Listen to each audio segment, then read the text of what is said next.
بسم اللہ الرحمن الرحیم۔ سورہ ہود کی آیت نمبر 99۔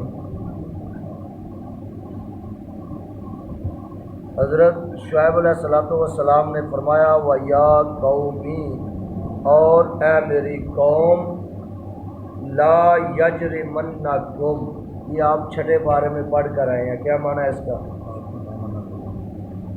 نہ ابھارے تمہیں، نہ اکسائے، نہ برانگیختہ کرے تمہیں شکار کی میری مخالفت، این یصیبکم، کہ پہنچے تمہیں مثل ما، اس کی مثل اصاب قوم نوح، جو پڑا تھا یا پہنچا تھا قوم نوح کو، او قوم ہود، یا قوم او قوم صالح، یا صالح کی قوم کو، وما قوم لوط، اور نہیں ہے لوط کی قوم منکم، تم سے بے بعید، کچھ دور، اور لوط کی قوم تم سے کچھ دور ہے نہیں۔ یہ کیا مطلب؟ انہیں کچھ زیادہ زمانہ نہیں گزرا اور نہ ہی وہ کچھ دور کے رہنے والے تھے، تو ان کے حال سے عبرت حاصل کرو، کہیں تمہارا بھی ایسا حشر نہ ہو جائے۔ وَاسْتَغْفِرُوا رَبَّكُمْ، اور معافی چاہو اپنے رب سے، ثُمَّ تُوبُوا، رجوع لاؤ الیہ، اس کی طرف، ان ربی رحیم، مہربان ہے، ودود، محبت والا ہے۔ ودود کا معنی کیا ہے؟ محبت والا ہے۔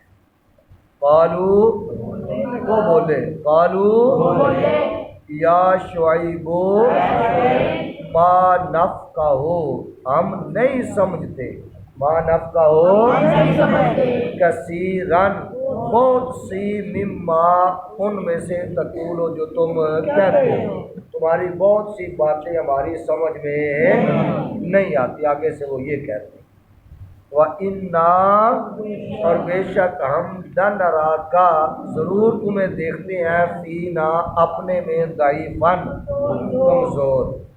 سمجھ آ گیا کہ اگر ہم آپ کے ساتھ کوئی زیادتی کریں تو آپ میں مدافعت کی طاقت نہیں ہے، وہ یہ بکواس ہے۔ وَلَوْلَا رَحْتُكَ، اور اگر تمہارا کنبہ نہ ہوتا، رحت کہتے ہیں جماعت کو، اور اگر تمہارا کنبہ نہ ہوتا، لَرَجَمْنَاكَ، تو ضرور ہم پتھراؤ کرتے کا آپ پر، تم پر ہم پتھراؤ۔ رجم ہوتا ہے کسی کو گاڑ کر پتھروں سے مار دینا، بگا کر پتھروں سے مار دینا، سنگ ساتھ رجم کرنا۔ سمجھ آ گیا؟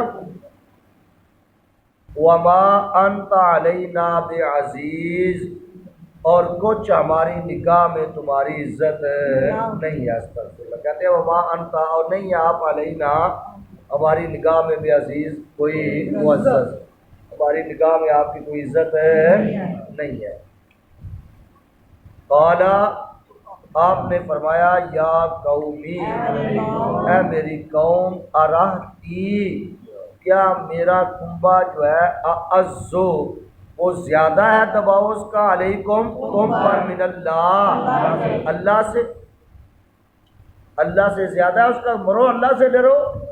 اللہ سے نہیں ڈرتے ہو، کہتے ہو تمہارے کنبے سے ڈرتے ہیں، وہ نہ ہوتا تو ہم یہ کر دیتے، رب بھی تو میرے ساتھ ہے نا۔ اللہ سے ڈرو جو مالک الملک ہے۔ سمجھ آئی؟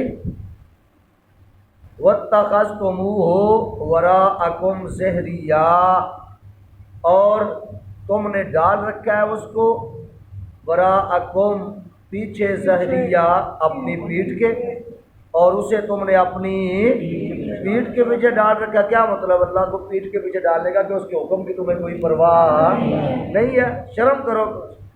ان ربی بما تعملون، جو تم کرتے ہو محیط، گھیرے ہوئے، جو تم کرتے ہو میرے رب کے بس میں ہے۔ سمجھ آ گئی؟ بڑا ہے؟ چلو۔